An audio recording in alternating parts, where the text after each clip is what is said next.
Kitab Ezra.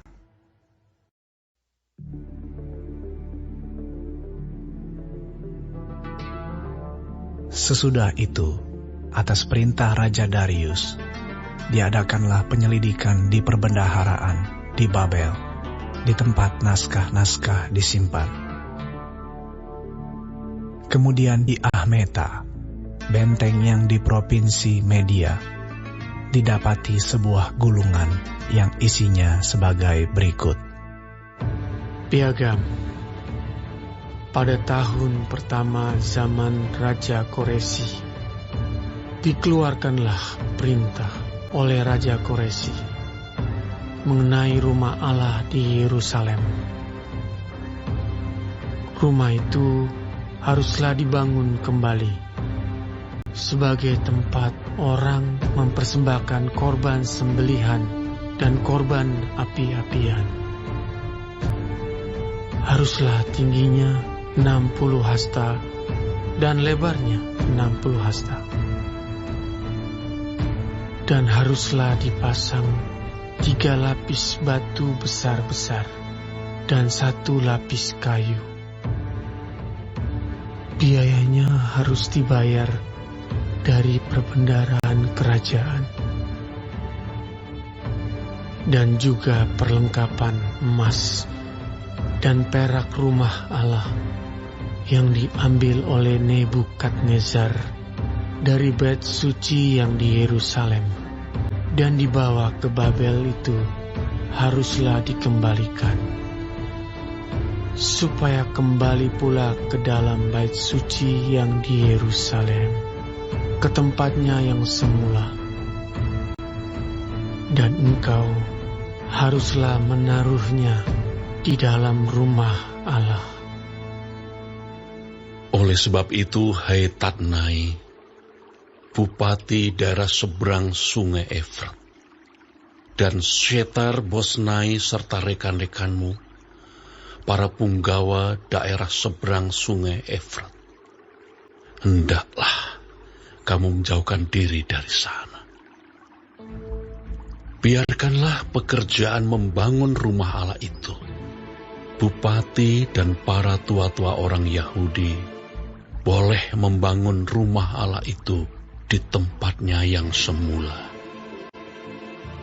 Lagi pula telah dikeluarkan perintah olehku tentang apa yang harus kamu perbuat terhadap para tua-tua orang Yahudi mengenai pembangunan rumah Allah itu, yakni daripada penghasilan kerajaan, daripada upeti daerah seberang sungai Efrat, haruslah dengan seksama dan dengan tidak bertangguh diberi biaya kepada orang-orang itu.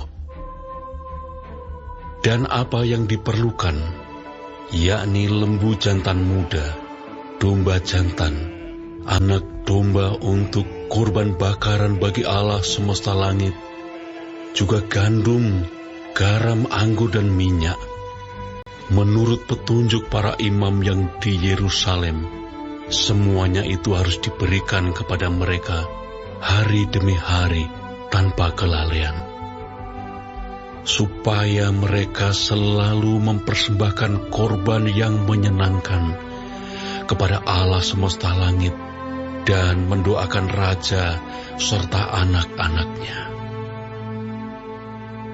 Selanjutnya, telah dikeluarkan perintah olehku, supaya setiap orang yang melanggar keputusan ini akan dicabut sebatang tiang dari rumahnya untuk menyulahkannya pada ujung tiang itu, dan supaya rumahnya dijadikan reruntuhan oleh karena hal itu. Maka Allah yang sudah membuat namanya diam di sana, biarlah ia merobohkan setiap raja dan setiap bangsa yang mengacungkan tangan untuk melanggar keputusan ini dan membinasakan rumah Allah yang di Yerusalem itu. Aku, Darius, yang mengeluarkan perintah ini, hendaklah itu dilakukan dengan seksama. Kemudian Tatnai, bupati daerah sebelah barat Sungai Efrat, Setar-Bosnai, dan rekan-rekan mereka berbuat dengan seksama menurut apa yang diperintahkan Raja Darius. Para tua-tua orang Yahudi melanjutkan pembangunan itu dengan lancar, digerakkan oleh nubuat Nabi Hagai dan Nabi Zakaria bin Iddo. Mereka menyelesaikan pembangunan menurut perintah Allah Israel dan menurut perintah Koresi, Darius, dan Artasasta, raja-raja negeri Persia. Maka selesailah rumah itu pada hari yang ketiga bulan Adar, yakni pada tahun yang ke-6 zaman pemerintahan Raja Darius. Maka orang Israel, para imam, orang-orang Lewi, dan orang-orang lain yang pulang dari pembuangan, merayakan pentahbisan rumah Allah ini dengan sukaria. Untuk pentahbisan rumah Allah ini, mereka mempersembahkan lembu jantan 100 ekor, domba jantan 200 ekor, dan anak domba 400 ekor. Juga kambing jantan sebagai korban penghapus dosa bagi seluruh orang Israel, 12 ekor, menurut bilangan suku Israel. Mereka juga menempatkan para imam pada golongan-golongannya, dan orang-orang Lewi pada rombongan-rombongannya, untuk melakukan ibadah kepada Allah yang diam di Yerusalem, sesuai dengan yang ada tertulis dalam kitab Musa. Dan pada tanggal 14 bulan pertama, mereka yang pulang dari pembuangan merayakan Paskah. Karena para imam dan orang-orang Lewi bersama-sama mentahirkan diri, sehingga tahirlah mereka sekalian.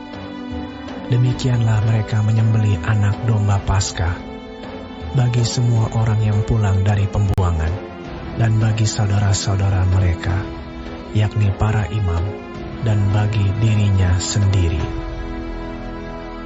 Orang-orang Israel yang pulang dari pembuangan memakannya, dan demikian juga setiap orang yang memisahkan diri dari kenajisan bangsa-bangsa negeri itu, lalu menggabungkan diri kepada mereka untuk berbakti kepada Tuhan Allah Israel. Lagi pula mereka merayakan hari raya roti tidak beragi dengan sukacita 7 hari lamanya, karena Tuhan telah membuat mereka bersuka cita.